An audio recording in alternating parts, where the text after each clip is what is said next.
Sa gitna ng corruption probe sa gobyerno, lumutang na rin ang umano'y lavish lifestyle ni House Speaker Martin Romualdez at Congressman Contractor Zaldico. Ayon sa source ng bilyonaryo, bumili si Romualdez ng 2 Gulfstream private jets mula kay ultra-bilyonaryo Lucio Tan. Ang isa Gulfstream private jet. Hindi ba ito yung ginamit na G150? Hindi ba ito? Oo, kung ano yung ginamit na eroplano papunta doon sa dahig. Nabumaba na po ang tambalastas ng Kongreso! Ang hinilang ako lang sa buong Pilipinas! Si Martin Romualdez Buaya! Bumaba na po siya! Kaya po! Bakit si Zaldico nanghihingi siya ng 3,000 containers? Yung 3,000 containers, that is the allocation for 3 years. Institusyon ng House of Representatives. And people want heads to roll. Gusto po ng mga tao na may gumulong na ulo. May mapanagot dito sa mga nangyayari. And whatever we do as representatives, as legislators, sa totoo lang, the people, and this is a reality that we must admit. Public funds po ba galing? Yes. Oo. Napakaklaro nun, no? Na wala akong ginamit para sa akin, para sa Vice President, na pera ng gobyerno para sa mga biyahe ko overseas. Yes. Good morning mga kasama. Nandito na naman si Kuya Goods nagbabalik. At syempre, kung di ka pa nakasubscribe sa ating channel, subscribe na lang po at hit mo na rin yung bell para updated ka sa ating mga nilalabas na video. Nako po. Bakit ka nag-resign? O nag-resign ba o bumaba sa pwesto? Parang gano'n na rin yun di ba? Medyo inuubo. Parang sa mata ng ngayon, ng mga nag-uulan-ulan, Parang magkakaroon tayo ng ito na. Ano ba balita ngayon? Grabe. Napakaraming helicopter, napakaraming meron kang private jet, worth, magkano to? Ngayon naglalabasan ang totoong baho nyo. Kaya kawawa yung pinsan mo, nadamay sa pandodorobo. Hindi natin sa hindi natin sa ang nagmanipula talaga, kita nyo, ito, may balita, may private jet. Bakit nasa Amerika yung isa? Hindi porket bumaba kayo sa pwesto, okay na kayo. Hindi ganun. Simplihan lang ng ating kababayan. Isang hapyaw lang yan, maririnig nyo mamaya. Meron silang hapyaw sa'yo. Hindi porket ano ba tawag doon? Parang sumuko ka okay na yun. Paano yung mga kasabwat mo, di umano? Wala lang silang ingay, Yung mga aso. Yung sa Maynila, nag-iingay pa ba? At napansin ko, mukhang yung iba bumabait na kay BP Sara. Ito na ata yung wait, there's more. Ay, naku, sakit sa lalamunan. Ito. Matapos magaling at sabihing makapangyarihan siya, baguhin ang saklawan ng desisyon ng Blue Ribbon na pahiya. Kanino? Kay Senator Alan Peter Cayetano. Hindi ka naman kasi abogado, mamang tutasin. Oo. Hindi ka abogado. Iba nga sabi ko sa iyo, iba ang abogado, iba ang abogago. Hindi namin alam kung saan ka doon. Tapos, meron kang pasaring, paano yan yung amo mo bumaba na? Wala ka lang kakampi sa taas.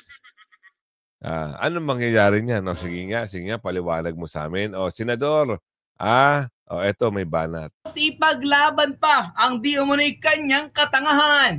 Senate President Tito Soto, umani ng katatawanan. Sa isang pambihirang pagkakataon, tila hindi makapagpigil ng tawa ang maraming netizen. Pa ng publiko, ipinaglaban at dinepensa pa ni Soto ang kanyang ginawa kung saan inilipat sa PNP custody ang resource person at former DPWH engineer ng Bulacan na si Bryce Hernandez. Kaya tila hindi raw maaaring tawagin siyang tuta ni House Speaker Martin Romualdez. Kaya't bilang Senate President, ayon kay Soto, may kapangyarihan daw siya na baguhin ang naging order ng Senate Blue Ribbon Committee. Nakita nyo na? Meron pa siya nasabing or. Anong or? Kaya ang banat ni Senador Alan Peter Cayetano, oo. Kung may alam ka, hindi mo gagawin yun. Siguro nagdidepende. Kala niya siguro yung amo niya hindi bababa. Ano nangyari sa amo mo? Natakot? 2 days pa lang nanawagan yung ibang yung ibang nasa Congress. Aba. Oo, nahadlok ata ang mama. Kasi nababalita Talagang gigil Kita nyo, first time ever. Parang binato ng kamatis. Yung harap ng Congress at nakita niya na hindi umalma ang mga pulis. Bagkus parang malaya kayo, sige, batuhin nyo ng batuhin. May nagsalita doon. 80% ng retired na sundalo. Kakampi natin. Ibig sabihin, ano sa tingin nyo? Gigil kasi ang tao. Talaga naman. Anong petsa na? 17. So, 5 days. Tama ba? 4 days to go. Ano ba sabi dito? Let's go! Let's go daw. Kawawa naman Eto bibigyan ko lang na. Kawawa ho yung nadamay. Dinamay. Kung nadamay, kawawa siya. Kung dinamay, kawawa siya. Paano kung kasabot? Kasi lalabas yan mamaya. Mamaya. Lalabas yan. Kasi lumabas na yung balita dito. Umano'y luxury jet at chopper. Hindi to di umano Umano'y. Sipin nyo mga kasama. Umano'y luxury jet at chopper ni na Romualdez at Saldico lumutang. Anak ng tipaklong. Meron ka niyan. Bakit? Saan mo gagamitin yan? Mukhang ito ata yung ginamit sa yung kay Tatay Digong Tignan natin Sa gitna ng corruption probe sa gobyerno, lumutang na rin ang umano'y lavish lifestyle ni House Speaker Martin Romualdez at Congressman Contractor Zaldico. Ayon sa source ng bilyonaryo, bumili si Romualdez ng 2 Gulfstream private jets mula kay ultra-bilyonaryo Lucio Tan. Ang isa Gulfstream private jet. Hindi ba ito yung ginamit na G150? Hindi ba ito? Kung ano yung ginamit na eroplano papunta doon sa dahig. Kasi pag ito yon sigurado, ang nagplano, totoo sila ang nagplano. Tsaka, ang tanong, saan galing ang kaperahan nito? Ang bilis yumaman, Ang bilis. Anong mangyayari dito? Lalong magagalit ang taong bayan dito. Paano kaya ito mapagtatanggol ni Jubante pa? Yung mga spokes. Sige, ngayon kayo magsalita. Ngayon yung pagtanggol ngayon. Ngayon yung pagtanggol yung boss nyo. Para yung mga ngipin ng taong bayan, lalong magtalim. Yun lang. Pag yun nagtalim, yung mga ngipin ng taong bayan, sigurado pati kayo. Yun lang galingan nyo pa kapag natanggol ng boss nyo. Raw ay pre-owned G150 na nagkakahalaga ng up to $8 million. Ang isang G550 na posibleng umabot sa $35 million o 2.6 billion pesos. Nakapark daw ang aircraft sa hangar ni Tan at nakuha na raw nito ang atensyon ng Malacanang. Si Zaldico naman na nasa Amerika, pinupull out na umano ang kanyang sariling fleet ng luxury jets at choppers sa Pilipinas. Ayon sa mga dokumentong nakalap ng bilyonaryo, pinaparegister na ng kanyang Mercedes Aviation ang fleet nito. Partikular ang umano'y Gulfstream G350 na may halagang $36 million. Ang namumuno sa aircraft leasing business ang anak ni Ko na si Michael Ellis Ko. Meron din umanong 5 luxury Bell choppers ang Mercedes Aviation na ginagamit para ihatid ang guests sa luxury resort ng kongresista sa Albay. Grabe, no? Is he on his... Grabe. Grabe. Ibang klase. Diba? Saan ka pa? Kaya pala totoo pala yung mga umuugong nun, no? na merong luxury jet, chopper, yacht. Kaya pala ang mama. Oo, walang pasintabi. Diretso Amerika. Nagpalit pa daw ng pangalan di umano. Paano yan? Gagawin dyan. Kaya yung sabi, pag nakita nyo raw dyan sa Amerika, itimbre nyo raw para mapauwi sa Pilipinas. Naku po. Paano na kaya magyayari dito yung mga boss? Wait lang. Kape muna tayo. Morning. Happy morning. Good morning. Masaya lang tayo kasi isipin nyo akala natin itong mama, hindi bababa sa pwesto. Ngayon pala yung tapang niya magsalita sa camera, ang korupsyon. Pa-English pa, may binabasang ganun. Paano mo niya pagtatanggol yan? Iyak na yan. Kulong yan. Oy, nako. Nakakita ka lang ng nangyari sa Nepal at Indonesia Sarap, di ba? Sarap. Yung mga perang hindi pinaghirapan, ang sarap gastusin. Ano? Paano tayo niyan? Kaya palang galing-galing nyo, siraan ang mga Duterte dahil takot kayo. Ngayon, taong bayan, walang kulay ngayon. Tandaan nyo, hindi nagkulay sa 21. Hindi porket bumaba sa pwesto, sabi na Aling Ledesma, wait, there's more ka. Ito na to. Sa gitna ng ugong-ugong sa house, hindi, tapos na to, leave of absence. Bumaba na ho sa pwesto. Paano mo nasabi, Kuya Good? Ito naman masyadong delay sa balita Balita po para sa mga dumadaan. Ayos po namin ibalita po sa inyo na bumaba na po ang tambalastas ng Kongreso! Ang hinina ng orang sa buong Pilipinas! Si Martin Romualdez Buaya! Bumaba na po siya! Po! Anong gagawin natin dyan? Diba? Bumaba na sa pwesto. Sa takot. Bakit? Sinuportahan ng Pangulo, dahil sabi, magalit kayo. Sisihin nyo, puntahan nyo. Itong nanloko sa inyo. Totoo. Diba nagsalita siya? Totoo. Hindi natin alam anong playbook yun. Pero, siyempre, laglagan na ito Dito lalabas yung laglagan. Kaya kung meron kang tinatago, gusto mong iwas ang sarili mo, malamang ganito mangyayari. Labasan na ng baho, laglagan na, at iwas-iwas na, kasi kasubuan na ito Paano mo nalaman? Yung tao, di ba, naglalabasan na. Wala na raw choice kaya sinabing suportado ang protesta kontra korupsyon. Pasok natin ito. Nagulat ako dun sa press conference ni PBBM kahapon. Nakita ko nga yung mga some of your thoughts na parang hinihikayat na rin yan. Na talaga maglabas na tayo ng salubin natin, magalit tayo. Sabi niya, kung hindi na lang ako presidente, sasama kayo. Yung reaction niyo po doon sa mga pinagbitawan, in fact, a lot of people were saying that was probably one of his best, if not his best press conference. Do you agree with that? And do you see a turning point? Do you see really the sincerity and the effort of the president, not only for healing, to also go after those who have wronged the Filipinos? What do you make of his statement yesterday? Kasi tingin ko, wala na rin siyang choice kasi kapag nanatili siyang tahimik, that's complicity So kailangan niya magsalita. Ngayon, currently, yung galit ng taong bayan directed so far, DPWH, House of Representatives, Congress, and Senate, and then contractors.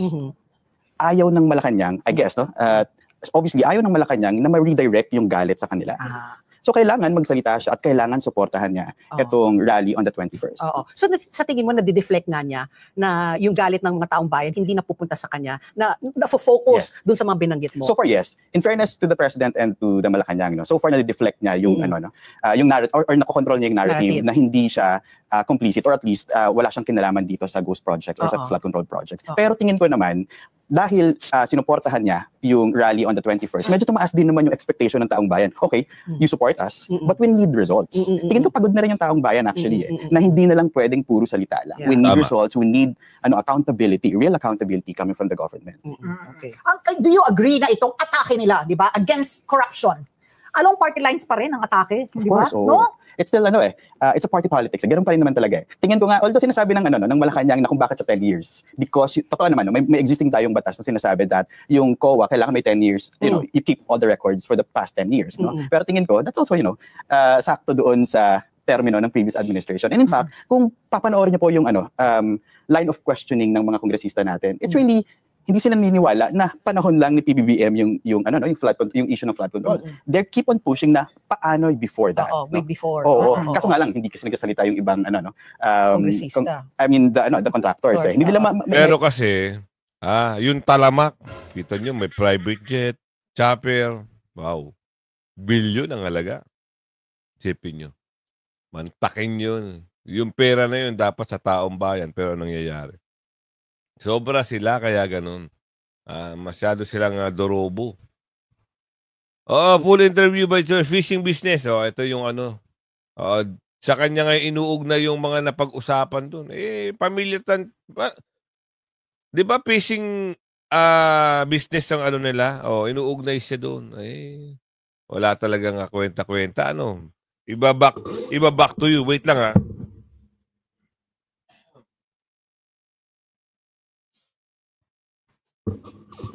Parang iba back to you yung yung usapin.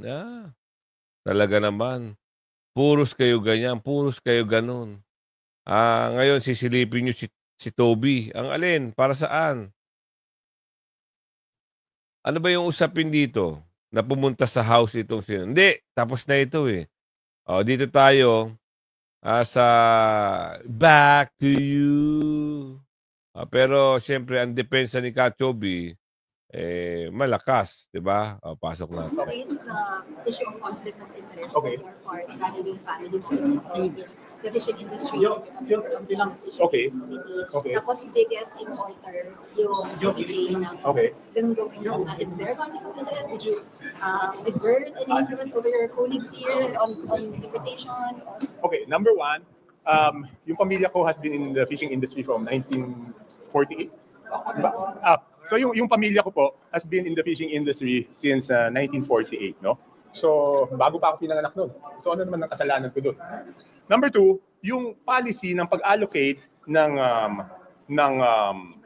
hindi import permit yun Yung allocation ng quantity is a policy even prior to the time na dumating si Secretary Laureate Chan. So even dun sa previous administration, that has been the formula, no? Nakita ko lang nung tinanong si Sec Laurel kung yung TPJ was the largest previously, hindi yata siya aware, no? But I checked the records last night nung chinek ko, either pinakamataas siya or minsan hindi niya ginagamit yung allocation na pinakamataas kasi hindi kumikita. So yun, so walang yun. Even in the previous administration, yun na yung formula. So nagsimula kasi yung importation sa wet market noong 2018. Okay? Ang ginawa ng industry noon, tinutulan niya nung una. So pero for reasons na sabi kailangan mapababa yung presyo ng isda, so walang nagawa yung industry. Kung pwede yung walang importation, mas okay, di ba? Okay, yun yung stand ng industry. Yung stand ng industry is mas mabuti kung walang importation.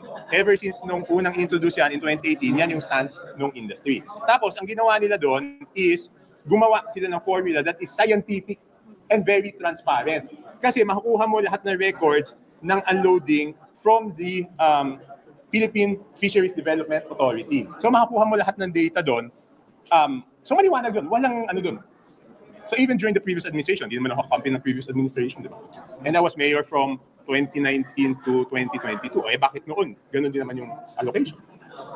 So walang doon. Ang question doon, ang pinakamalaking question is ang pinakamalaking question doon, sa tingin ko, I don't know if he was made aware of how it was allocated. Pero ang pinakamalaking question doon was, bakit si Saldico nanghihingi siya ng 3,000 containers? Yung 3,000 containers, that is the allocation for 3 years of the whole industry. Kasi, kunyari, last year, ang allocation was 33,000 metric tons. I-divide mo sa 28 containers. 33,000 divided by 28 metric tons. Ang allocation last year was 1,178 containers for the whole. Sa lahat ng importer yon. Oo, di ba? Ibig sabihin, 33,000 metric tons ang total importation for wet market last year. Kasi nagsimula yan, 25,000 metric tons lang. Tapos, nung kulang, naglabas ulit ng 8,000. So, yung 33 divided by 28 metric tons per container is 1,100 something. Tapos, ang hinihingi ni Saldico kay Sec Laurel is 3,000 containers. So, ibig sabihin, 3 times the quantity of the whole year for all importers. Ganun kalaki yung hinihingi niya. So, yun ang dapat tanungin, di ba? Tsaka hindi naman siguro masamang maghanap buhay yung pamilya ko. Tama. Di ba? Hindi yan yung main business. Ang main business ng pamilya ko is fishing. At saka Kong Toby, mukhang binibira ka lang yan kasi, siyempre, naging part ka rin ng pag-expose ng mga baho ng mga dorobo na to. Kaya, huwag kang mag-alala. Ang mga taong bayan, nasa likod mo lang yan. Hindi ka madadawit at hindi ka madadawit yan. Gumagawa lang sila ng drama.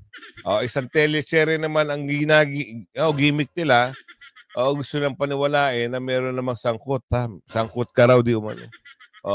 Ulitin natin na. Dahil lang na-expose yung mga baho ni Saldico at itong mga dorobo, ito, ginagawa ng kwento si Kong Toby. Pero huwag kayong maniwala. Mga sarswela lang mga kwento ng mga yun. Pamilya nila, kita mo, fishing sa Nabotas. Mayaman na to. Panahon pa. Siyempre, gusto lang magsilbi. Simpleng tao. Ayaw ng pandudurobo, gusto magserbisyo. Tanongin yung mga taga-Nabotas. Magaling na congressman to. Diba? Nangangati na naman ilong ko. Mukhang dadami na naman pera natin. Ito, ang banat nino. Yan, nalaglag ka tuloy. Nalaglag ka o kusa ka na talaga. At meron ng mga... ito dumayas. Swerte natin, Swerte ng ating kababayan dahil itong si Balulong, yung pinakaamo ng lulong, bumaba na sa pwesto. Tama ba? Ito, tingnan natin dito. Tingnan nyo! Nakakadalawang araw pa lang tayo! Okay. Umalis na si Romualdez! Diba? Nakakadalawang araw pa lang, bumaba na. Swerte tayo. Ngayon, sino dapat managot? Kasi bumaba sa pwesto Alangan naman hindi ituloy-tuloy yung usapin. Siyempre, kasuhan. Kung siya yung naging problema at nagkahirap-hirap ang bansa, tuloy ang kaso. Plunder, etc. Kung ano-ano pa, yun ang dapat ikaso. Sabi na Aling Ledesma. Ngayon, ano sabi dito? San Fernando, iginit na higit sa change of leadership ang kailangan ng Kongreso. Ano yun? Kwento mo. Kong, Ellie. Hi, Kong! Makikibalita kami sa'yo. Gabi na, nandito pa rin tayo. Ay, teka ba rin? Nandiyan ka pa rin. Bakit, Kong?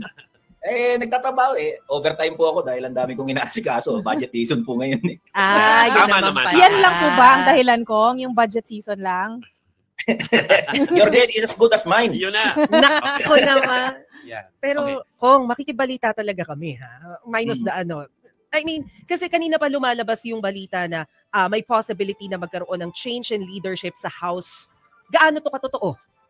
Alam niyo po, confirming na may napakalakas na ugong patungkol po sa pagpapalit ng leadership. Sa totoo nga lang po, it's all over in the news. Saludo nga po ako sa inyong mga reporter at sa inyong mga informant on the ground.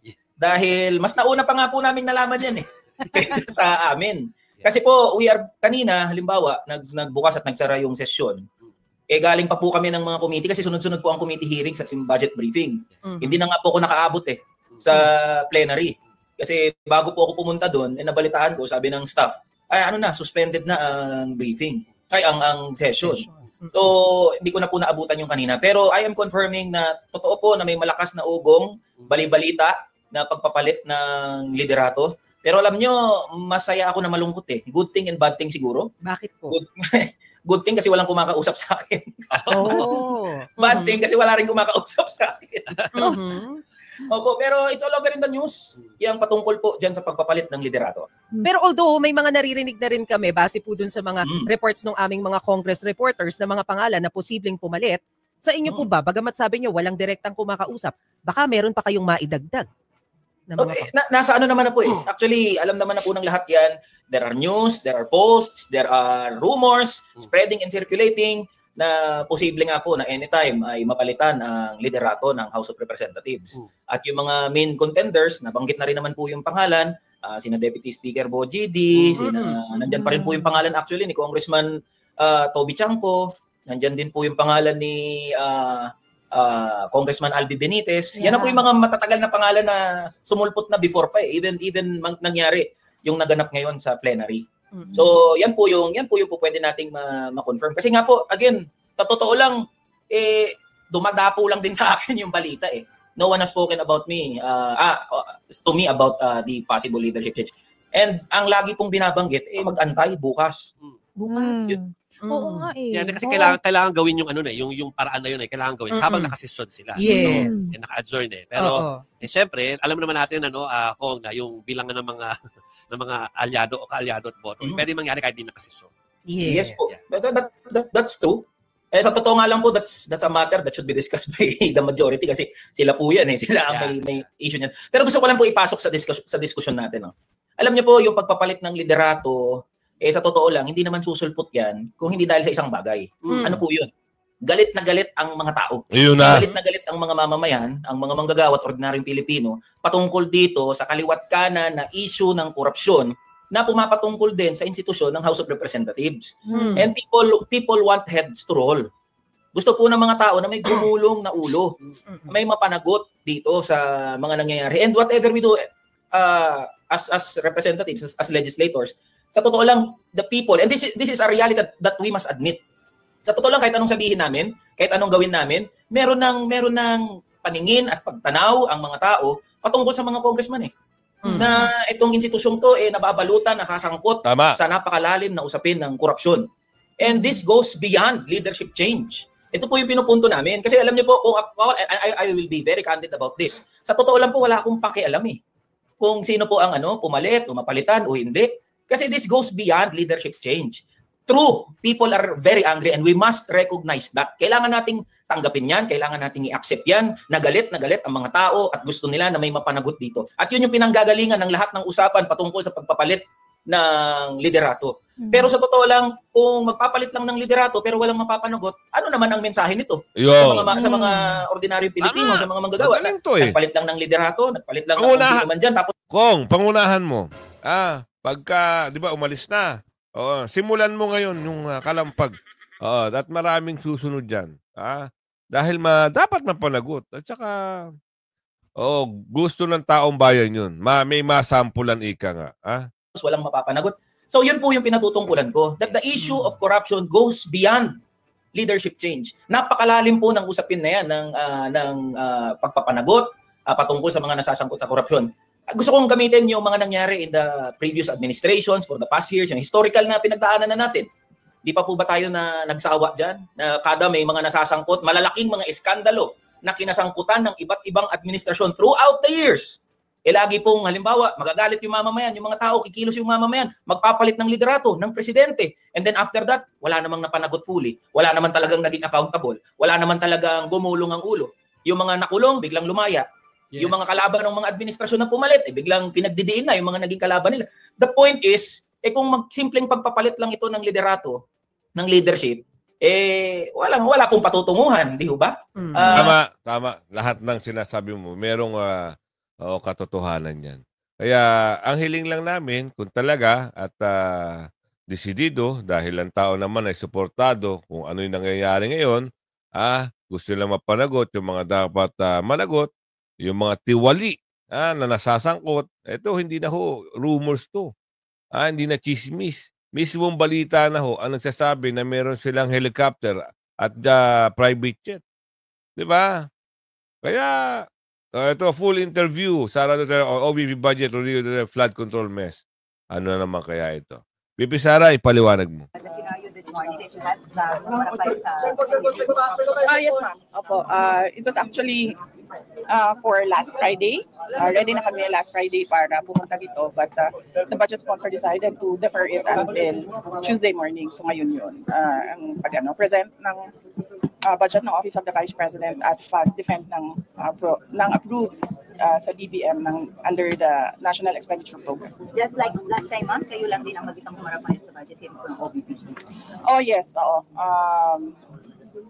Nag-usap kami ng mga kasamahan ko sa Office of the Vice President, and syempre lahat ay apprehensive pa sa nangyari noon sa mga personnel. Nangyari noong committee hearing sa House of Representatives sa mga personnel ng Office of the Vice President na ang daming kinabahan, ang daming nagka-anxiety, ang daming nagkasakit. So sinabi ko sa kanila na it is best kung ako na lang yung maharap sa budget hearing ng Office of the Vice President. Next question, Marian. Yung 7.4 million pesos po na binagit niyo security personnel po, public funds po ba galing? Yes. Oo. Napakaklaro nun, no, na wala akong ginamit para sa akin, para sa Vice President, na pera ng gobyerno para sa mga biyahe ko overseas. Merong charge sa Office of the Vice President ay yung security. Decision yon ng Armed Forces of the Philippines kung magpapadala, ilan at kung sino. At yung pangalawa ay yung sa Office of the President, Office of the Vice President personnel na sumasama kapag meron akong events at activities for the Office of the Vice President. Ma'am, you were given an option earlier kung pwede niyong gawin yung parliamentary immunity, but you opted to answer the questions anyway. Why po? Yes, oo. Ano nga ba yun? Meron silang tradisyon. According to the House of Representatives, meron silang tradisyon na hindi na nag-hearing ang budget ng Office of the President at Office of the Vice President. Pero kanina tinatanong ako kung i-waive ko ba yung tradisyon na yun nila, no? The privilege. Yes. And sinabi ko na i-waive ko yung privilege na wala nang tanong sa budget ng Office of the Vice President. Ma'am, last two questions. Ma'am, were you expecting yung mga confidential fund questions and yung mga questions about your travel doon sa mga lawmakers na galing sa Makabayan? Were you expecting it already? Yes, oo. Marami kaming mga in-expect na mga tanong, pero dalawa lang yung nilabas nila, no? Yung tanong sa confidential funds na sinabi ng defense lawyers na huwag sagutin kasi meron silang defense strategy na hindi dapat malaman. Ma'am, pero yun nga ma'am, you expected po ma'am na parang dalawa lang yung Makabayan, pero yung minority po ma'am had to offer your privilege, parang nirespect nila na hindi nila sila magtatanong. So ano po reaction po nila yung almost all of the minority black po ma'am, hindi na rin po nagtanong aside from yung Makabayan? Hindi ko naintindihan yung tanong, sorry. Aside po ma'am, kasi na parang minade na rin po ng minority, hindi na po nagtanong yung almost lahat ng minority, members ng minority sa inyo, of course majority expected na hindi mo magtatanong, yung minority hindi po nagtanong sa inyo. So ano po yung reaction po niyo na parang dalawa lang sa minority yung Makabayan Black na nagtanong and hindi lahat yung ng minority members? Wala akong feelings or reactions doon. Ma'am, why do you think the House Appropriations Panel extended parliamentary courtesy to you this year? Because last year nga po medyo nagkaroon ng intense scrutiny over alleged fundraising. Why do you think? Hindi ko alam. You have to ask the House of Representatives kung anong iniisip nila. Pero you mentioned that you were considering kasi minsan lang tayo nagaganito. Subject of impeachment trial po. Sige, tuloy natin yan. Or are you still preparing your defense? Oh yes, kasi kung hindi man yan matuloy ngayon, 2025, I'm sure mag-file yan 2026, mag-file yan 2027, or even siguro 2028, right before the presidential elections. So this is all about the presidential elections of 2028. How do you react to criticisms about your travel expenses when you don't bring home travel investment pledges? Oh, I'm sorry, again, wala akong kinuhang pera ng gobyerno sa mga biyahe ko abroad. Pahiya sila, di ba? Napahiya na yung mga baluga. yung mga taga-mountain taga-mountain kasi minsan ayaw yung iba. Yung mga nakatira sa mga, ayaw nila yung sinasabing kasi nasasaktan sila. Sorry naman po. Pero yung mga taga-mountain na iba yung mga asa na to, gali, sampal ito sa sinabi. Sinampal kayo ng katotohanan ni BP Sara. Wala kinukuha si BP Sara na pera para i-travel. Oh, di ba? Tuloy. Babalik po kayo sa plenary deliberations. Babalik po kayo sa plenary deliberations. So support po ba kayo kung Jose Alvarez sa plenary deliberations ng budget? Ay, pinag-iisipan ko kasi naaawa ako sa kanya eh. Naaawa ako kasi he's already 81 years old and kanina, nasi-stress na siya. Kaya pinapatawa ko. Tingnan natin kung kung nandiyan pa yung awa ko sa kanya by the time na schedule na ng plenary. Ma'am, feeling ba kanina, ma'am, binabanatan ko, medyo mas mabait sila service time. Kasi yung work kanina, banat yun. Banat talaga yun. Maganda lang magsalita. Magaling lang magsalita yung dalawang nagtatanong. Hindi sila tulad nung dati na balasubas. Balasubas. Paano yung mga Bisara, balasubas ang tawag doon yung sa dati. Oo. O yan, kumabot kayo sa video natin ito ha. Paki-like and share hanggang sa muli. Bye-bye. Bye-bye.